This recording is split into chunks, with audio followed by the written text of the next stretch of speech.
మద్యం మత్తులో కుమారుడిని చంపేసిండట, బిడ్డను చంపేసినానన్న విషయం కూడా తెలియనంతగా తలకెక్కిన మత్తు.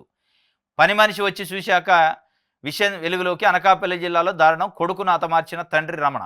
మద్యం మత్తులోనట పాపం కుమారుని చంపేసిండు. అసలు నేను చంపినా అనే సోయిగోళ్ళు లేనంత తాగిండట. ఇక ఇదే ఉంటుంది కూటమి ప్రభుత్వంలో.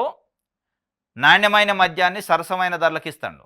ఆ సరసమైన ధరలకు నాణ్యమైన మద్యం ఇస్తే ఎక్కువ తక్కువ తాగి కొడుకులను చంపుతారు, భార్యలను చంపుతారు, తల్లిని చంపుతారు, తండ్రి చంపుతారు, తెల్లని పరిస్థితుంది.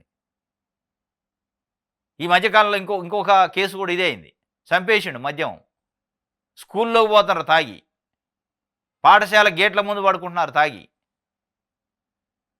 ఇది నిన్న అనకాపల్లిలో జరిగిందట. నర్సీపట్నం అనకాపల్లి జిల్లాలో రాష్ట్రంలో ఏరులై పారుతున్న మద్యము బంధాలను బాంధవ్యాలను కాలు రాస్తుంది. భార్యకు భర్తను, తండ్రికి బిడ్డను, బిడ్డకు తండ్రిని కాకుండా చేస్తుంది. అనకాపల్లి జిల్లా నర్సీపట్నం మున్సిపాలిటీ పరిధిలో కన్న కొడుకునే తండ్రి దారుణంగా హత్య చేసిన ఘటన కలకలం రేపింది. దీనికి సంబంధించి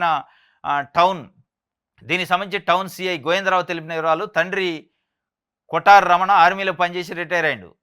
భార్య 12 ఏళ్ల కిందట మృతి చెందింది. ఆయన కుమారుడు భాస్కర్ 32కి ఇంకా వివాహం కాలేదు. తండ్రి కొడుకులు ఇద్దరు ఒకే ఇంట్లో ఉంటున్నారు. శనివారం రాత్రి ఇద్దరు మద్యం తాగారు. ఆ సమయంలో కుటుంబ వ్యవహారాలపై వారి మధ్య వాగ్వాదం జరిగింది. దీంతో ఇద్దరు పరస్పరం దాడులు చేసుకున్నారు. ఈ నేపథ్యంలో రమణ ఇంట్లో ఉన్న రుబ్బురాయి ఉందట, సన్నికాలతో భాస్కర్ తలపై కొట్టాడు. దీంతో కుమారుడు అక్కడికక్కడ ప్రాణాలు విడిచాడు. కొడుకు మరణించిన విషయం కూడా మద్యం మత్తులో ఉన్న తండ్రికి తెలియదట. ఆదివారం ఉదయం పని మనిషి వచ్చి చూసే వరకు భాస్కర్ రక్తం అడుగులో పడి ఉన్నాడు. చుట్టుపక్కల వారికి చెప్పడంతో సమీపంలో నివాసం ఉంటున్న రమణ కుమార్తె పావనికి వారు సమాచారం ఇచ్చారు. ఇది ఫుల్లు తాగారట ఇద్దరు. ఎందుకంటే సరసమైన ధరలకు నాణ్యమైన మద్యాన్ని సప్లై చేస్తుందిగా ప్రభుత్వం, తక్కువ రేటుకి వస్తుంది. ఒక్కొక్క క్వార్టర్ మీద 30-40 రూపాయలు తగ్గించారు. ఫుల్లుగా ఇద్దరు కలిసి తాగారట, కొడుకుని తండ్రి కూర్చొని.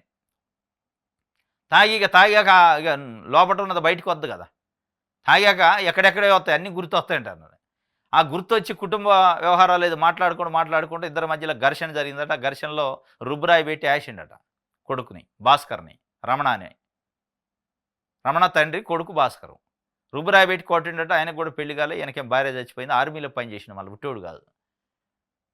ఆర్మీలో పనిచేసేటోడు కూడా మితిమించి తాగే పరిస్థితికి తీసుకొచ్చిందంటే మరి మద్యం వేర్లై పారుతుందా, సముద్రాలు అయిపారుతుందా ఇక అర్థం చేసుకోవాలి. ఆర్మీలో పనిచేసిన వాళ్ళు కాస్త డిసిప్లిన్, క్రమశిక్షణ ఇవన్నీ ఉంటాయి.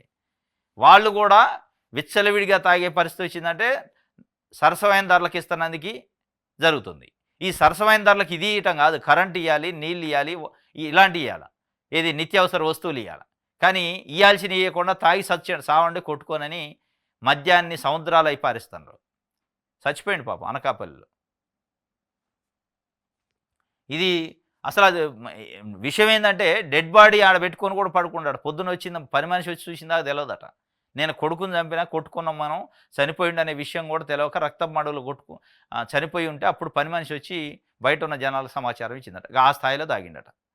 మరి ఇది మనకు బయటికి వచ్చింది కాబట్టి ఇది బయటికి రాని రోజు ఎన్ని జరుగుతున్నాయి. ఈ సరసమైన ధరలలో ఉన్న మద్యానికి, ఏరులై పారుతున్న మద్యానికి మనకు బయటికి రాకుండా, మీడియాకి తెలవకుండా లోపల జరిగే ఎన్నోనే ఇక మనం తర్వాత ఆలోచించుకోవాలి. చూస్తే కానీ బయటకు వచ్చినప్పుడు తెలుస్తుంది.